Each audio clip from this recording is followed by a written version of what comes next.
Quel est le plus vieux pays d'Europe? On va faire un tour d'Europe des pays par date de souveraineté. Le but est de voir depuis quand un pays existe. Mais je vais m'imposer quelques règles, sinon je ne vais pas m'en sortir. Première règle, pour connaître la date d'existence d'un pays, je prends en compte l'année de son indépendance. Dès qu'un pays devient indépendant, je choisis cette date comme création du pays. Si un pays devient indépendant, puis est à nouveau annexé, puis redevient indépendant, c'est la dernière date d'indépendance que je prends en compte. Mon but est de savoir depuis quand un pays existe de manière continue et indépendante. Troisième règle, si un pays a été occupé par un autre pays pendant une courte période, je n'en prendrai pas compte, je considère cela comme une phase temporaire. Évidemment, il y a d'autres cas de figure que les indépendances. Il y a les unifications, les implosions de pays et les changements de régime. Tout cela sera vu au cas par cas pour savoir la date de création d'un pays. Voici donc une carte de l'Europe, et c'est parti pour découvrir les pays par date d'existence. Pays le plus récent, Kosovo. Le Kosovo s'est déclaré indépendant en 2008, c'est tout récent. Il provient de la Serbie, pays qui n'a pas reconnu son indépendance. Dans les faits, le pays contrôle presque entièrement son territoire, on peut donc dire qu'il est indépendant de facto, bien que non reconnu par l'ONU. Je profite de ce premier pays pour parler de deux points. Premier point, pour connaître l'existence d'un pays, je ne prendrai pas en compte sa reconnaissance par l'ONU. Un pays peut très bien exister sans être reconnu par l'ONU. D'ailleurs, l'ONU n'existe que depuis 1945 et de nombreux pays existaient déjà avant cette date. Deuxième point, si je dis que le Kosovo existe depuis 2008, c'est en tant qu'État indépendant. Cela ne veut pas dire que la notion de Kosovo n'existait pas avant cette date. Mon but est de savoir depuis quand un pays existe de manière continue en tant qu'État indépendant, et non juste en tant qu'entité culturelle. Ensuite, nous avons le Monténégro. Le Monténégro est devenu indépendant en 2006, avant il faisait partie de la Serbie-Monténégro. Et depuis 2006, la Serbie-Monténégro n'existe plus. Elle a été remplacée par la Serbie. Est-ce que ça veut dire que la Serbie aussi n'existe que depuis 2006? Non. La Serbie est l'héritière de la Serbie-Monténégro. Et ça, c'est une notion importante à prendre en compte. Quand un pays disparaît pour laisser place à plusieurs pays, je vérifie si un de ces pays est le successeur de l'entité précédente. Dans ce cas, je vérifie quel pays dominait dans l'entité précédente et quel pays a récupéré les fonctions du précédent. Ainsi, en 2006, la Serbie a été considérée par le droit international comme l'État successeur de la Serbie-Monténégro. Tous les traités signés par la Serbie-Monténégro sont considérés comme ayant été déjà signés par la Serbie. Mais vous allez voir dans la vidéo, il y a des cas spécifiques, je vais en reparler. Et je vais en reparler de suite car nous avons deux pays apparus en 1993, la Tchéquie et la Slovaquie. Deux pays nés de la dislocation de la Tchécoslovaquie. Officiellement, les deux sont héritiers de la Tchécoslovaquie selon le droit international. Du coup, je fais quoi? Est-ce que je mets qu'ils ne sont pas devenus indépendants en 93? Ou est-ce que je fais que les deux existent depuis 93? Pour voir comment trancher, je vais vérifier s'il y a dans cette Tchécoslovaquie un État dominant parmi les deux. La capitale de la Tchécoslovaquie, c'est Prague, comme la Tchéquie. La langue officielle était le tchèque et le slovaque, mais le tchèque dominait largement. Le drapeau de la Tchécoslovaquie était le même que celui de la Tchéquie. Le dernier président élu de la Tchécoslovaquie était Václav Havel. Le premier président de la Tchéquie était Václav Havel. Vous l'aurez compris, cette dislocation n'est pas juste une dislocation de deux entités. C'était la Slovaquie, deux fois moins peuplée que la Tchéquie, qui désirait son indépendance. En 1992, la Slovaquie a fait sa demande d'indépendance et la Tchéquie a dû accepter. Elle a préféré éviter une guerre. En conclusion, on peut dire qu'en 1993, c'est la Slovaquie qui apparaît sur la carte. La Tchéquie, elle, n'est que la succession directe de la Tchécoslovaquie. En 1991 et 1992, de nombreux pays apparaissent, car c'est la dislocation de la Yougoslavie. La Slovénie, la Croatie, la Bosnie et la Macédoine demandent leur indépendance de la Yougoslavie. La Yougoslavie ne veut pas, ça entraîne une terrible guerre qui ravage plusieurs de ces nouveaux pays. On peut donc dire que tous ces pays sont devenus indépendants en 1991. Slovénie, Croatie et Macédoine. Pour la Bosnie, il a fallu attendre 1992 pour sa pleine indépendance. La guerre a continué jusqu'au milieu des années 90, ceci dit. Et la Serbie? Elle aussi est apparue en 92, non? En 1992, la Yougoslavie change de régime. Et vu que toutes les entités étaient devenues indépendantes sauf la Serbie et le Monténégro, on a demandé à ce pays de changer de nom en Serbie et Monténégro.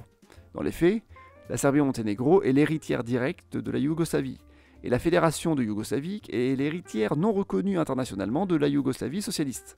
En 1991, c'est aussi l'indépendance des 15 républiques socialistes de l'Union soviétique. Évidemment, la Russie est l'héritière de l'Union soviétique, j'en reparlerai plus tard. Certains pays s'étaient déclarés indépendants dès 1990, mais entre la reconnaissance et l'indépendance, c'est compliqué de savoir exactement quelle date choisir. Mais là encore, je trouve un cas particulier. On sait très bien que la Russie est l'héritière de l'URSS, reconnue par le droit international. Mais contrairement à la Tchéquie et la Serbie, la Russie a déclaré son indépendance. C'est assez étrange de déclarer son indépendance de soi-même, vu que l'URSS était surtout la Russie. Mais ce cas particulier est dû à une rivalité de gouvernement entre celui soviétique et celui russe. Ensuite, on va passer à des cas bien plus simples. Malte, devenue indépendante du Royaume-Uni en 1964, Chypre, devenue indépendante du Royaume-Uni en 1960, simple et efficace. Pour le cas de Chypre, il y a aussi la République turque de Chypre, État non reconnu devenu indépendant en 1983. Si on remonte dans le temps, on trouve de nombreux pays ayant été occupés pendant la Seconde Guerre mondiale. Il est difficile de savoir si c'est une simple occupation ou une annexion. L'Autriche, par exemple, a été annexée en 1938 par l'Allemagne, puis mise sous tutelle en 1945 pour redevenir indépendante en 1955. Elle subit 2 occupations d'affilée. Une allemande, une autre par les alliés de la Seconde Guerre mondiale, mais je ne vais pas prendre en compte ces annexions. Tout comme toutes les annexions temporaires le temps de la Seconde Guerre mondiale. On remonte le temps et on arrive à 1944 avec l'indépendance de l'Islande, pays qui appartenait au Danemark depuis bien longtemps. En 1929, c'est le Vatican qui voit le jour, État créé par l'Italie en accord avec le pape, pour que le pape puisse avoir un pays. En 1919, après une longue lutte, l'Irlande obtient son indépendance du Royaume-Uni. D'ailleurs, le Royaume-Uni de Grande-Bretagne et d'Irlande devient le Royaume-Uni de Grande-Bretagne et d'Irlande du Nord à la place. Mais ça reste le même pays. On arrive à la fin de la Première Guerre mondiale et l'apparition de nombreux nouveaux pays. Déjà, la Pologne apparaît à nouveau sur les cartes en 1918. C'est le cas aussi de la Tchécoslovaquie, pays ancêtre de la Tchéquie actuelle. Il y a aussi la Finlande qui devient indépendante de la Russie. Les Pays-Bas aussi ont réussi à devenir indépendants, mais ils se font annexer à nouveau par l'URSS. L'Autriche et la Hongrie sont aussi des nouveaux pays apparus sur la carte, mais selon le droit international, ils ont été reconnus comme les héritiers de l'Empire austro-hongrois. Dans les faits, l'Empire austro-hongrois était surtout dominé par l'Autriche. On peut donc considérer la Hongrie comme nouvellement arrivée en 1918 aussi. Avant la Première Guerre mondiale, myriades de pays sont apparus provenant de l'Empire ottoman. L'Albanie, devenue indépendante en 1912, même s'il a été occupé par l'Italie juste avant la Seconde Guerre mondiale, la Roumanie, la Bulgarie et la Serbie en 1878. Et là, vous pouvez vous poser une question. Elle sort d'où cette Serbie? Elle n'était pas dans la Yougoslavie? La Serbie est devenue indépendante en 1878. Après la Première Guerre mondiale, elle annexait des territoires à l'Autriche et l'Empire ottoman pour constituer la Yougoslavie. Dans les années 90, ces territoires sont devenus indépendants. Voilà pourquoi la Yougoslavie et la Serbie peuvent être considérés comme le même pays. D'ailleurs, c'est la même dynastie qui est restée au pouvoir. Et d'ailleurs, on peut se poser une autre question. La Turquie, elle n'appartenait pas à l'Empire ottoman? L'Empire ottoman et la République de Turquie sont le même pays. Il y a juste eu un changement de régime, passant d'une monarchie gouvernée par la dynastie des Ottomans à une république en 1923. Entre-temps, en 1905, c'est la Norvège qui est devenue indépendante. Elle appartenait à l'Union Suède-Norvège, dominée par la Suède évidemment, d'où le fait que la Suède ne voulait pas de cette indépendance. Elle a préféré éviter une guerre et a laissé la Norvège prendre son envol. Maintenant, on va parler d'un cas ambigu, les unifications. En 1861, l'Italie est unifiée. En 1870, l'Allemagne aussi. On fait quoi dans ce cas? C'est comme pour la Yougoslavie. Quand la Yougoslavie est apparue, le pays n'est pas apparu par magie. C'est la Serbie qui a annexé d'autres territoires et qui a fait changer son nom pour que l'annexion passe mieux. Pour l'Italie et l'Allemagne, c'est exactement la même chose. En 1861, c'est le royaume de Sardaigne qui a annexé les différents territoires pour former l'Italie. Le royaume de Sardaigne avait pour capitale Turin, et la capitale de l'Italie est devenue Turin. Le royaume de Sardaigne avait pour dynastie au pouvoir la maison de Savoie, et cette dynastie est restée au pouvoir jusqu'en 1946, date de la proclamation de la République. La constitution du royaume de Sardaigne est restée la même pour l'Italie unifiée. Très bien, mais d'où vient ce royaume de Sardaigne? Ce royaume existe à partir de 1720, lorsque les États de la maison de Savoie décident d'échanger la Sicile contre la Sardaigne. Et c'est Humbert, comte de Savoie, qui aurait fondé la dynastie vers l'an 1000, qui a dominé d'abord la Savoie, puis plus tard l'Italie unifiée. Après c'est trop vieux, on n'en sait pas plus. Et pour l'Allemagne, c'est la Prusse qui entreprend l'unification allemande en 1870.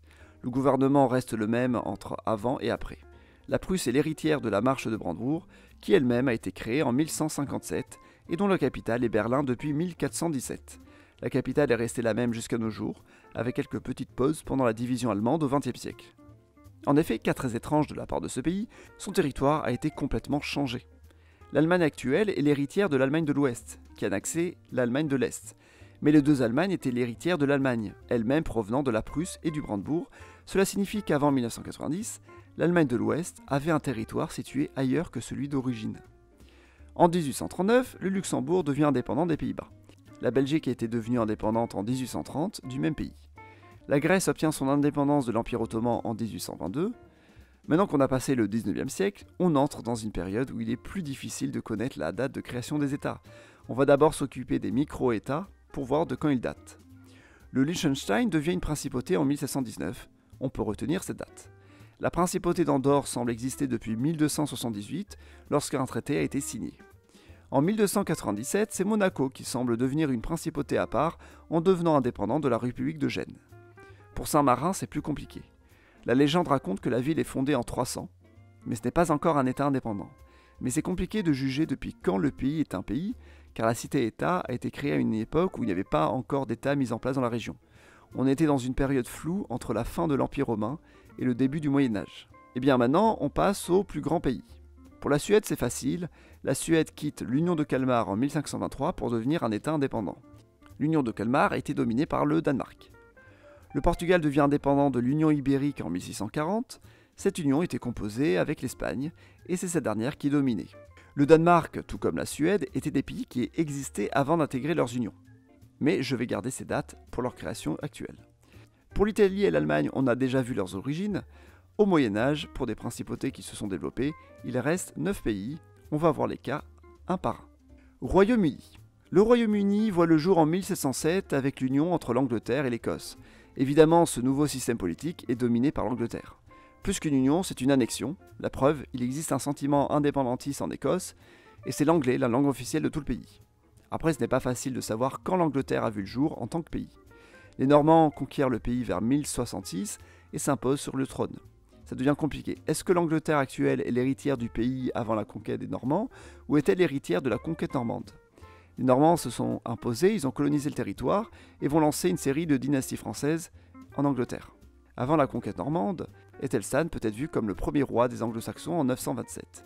Il est originaire du Wessex, qui pourrait être le royaume à l'origine de l'Union anglaise. Cerdic est le fondateur du royaume de Wessex vers 519. France. Après le traité de Verdun en 843, l'Empire carolingien est divisé en trois. L'un de ces territoires est la Francie occidentale et deviendra la France actuelle au fil des générations. Reste à savoir lequel des trois territoires est le véritable successeur de l'Empire carolingien. On peut dire que c'est la Francie médiane, la véritable héritière. Étant le territoire le plus central, il est récupéré par Lothaire, celui qui était le mieux placé pour récupérer le trône carolingien et qui a dû accepter le partage avec ses deux frères. Pays-Bas. Le Royaume-Uni des Pays-Bas est créé en 1815 lors du Congrès de Vienne, dû à la disparition temporaire des Provinces-Unies occupées par les Français. Les Provinces-Unies ont été occupées pendant une vingtaine d'années, pays qui existait de manière indépendante depuis 1715. Avant cette date, ils étaient occupés par l'Espagne. Ça commence à faire beaucoup d'occupations. Espagne. L'Espagne est créée par l'union des couronnes de Castille et d'Aragon en 1479. On peut dire que la couronne de Castille est l'ancêtre de l'Espagne actuelle. Elle-même est née de la fusion des royaumes de Castille et Léon.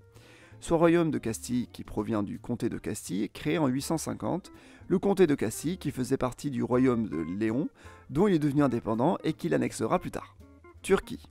La Turquie est devenue une république en 1923. Avant, c'était une monarchie dirigée par la dynastie des Ottomans. Osman Ier est le premier de la dynastie qui porte son nom, Osman, Ottoman, c'est le même nom. Il a créé sa petite principauté en Anatolie. Cette dernière va s'agrandir pour devenir un empire, puis la Turquie dans sa forme actuelle. Danemark. Avant 1523, le Danemark faisait partie de l'Union de Kalmar, dont il était le pays dominant. L'Union de Kalmar existait depuis 1397.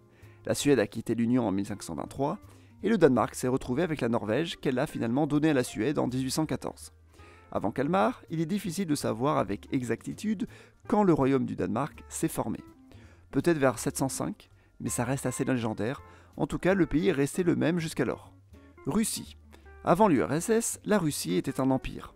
Avant d'être un empire, c'était le Tsarat de Russie, créé en 1547.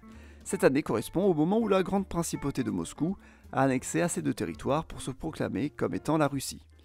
La principauté de Moscou est devenue indépendante de la principauté de Vladimir Souzdal vers 1261. Suisse. La Suisse était à l'origine une confédération née d'un pacte fédéral datant de 1291, sous la forme de la confédération des trois cantons. Puis ces cantons, il y a celui de canton de Schwyz, qui est à l'origine du nom du pays, la Suisse. Mais je ne sais pas de quand date ce canton. Autriche. En 976, le duché de Bavière a créé la Marche orientale, un territoire pour protéger le monde germanique des invasions provenant de l'Est. Cette Marche de l'Est deviendra un pays de l'Est, Österreich en allemand, francisé en Autriche. Et ce pays continue d'exister aujourd'hui. Conclusion. Il est difficile de savoir depuis quand datent certains pays.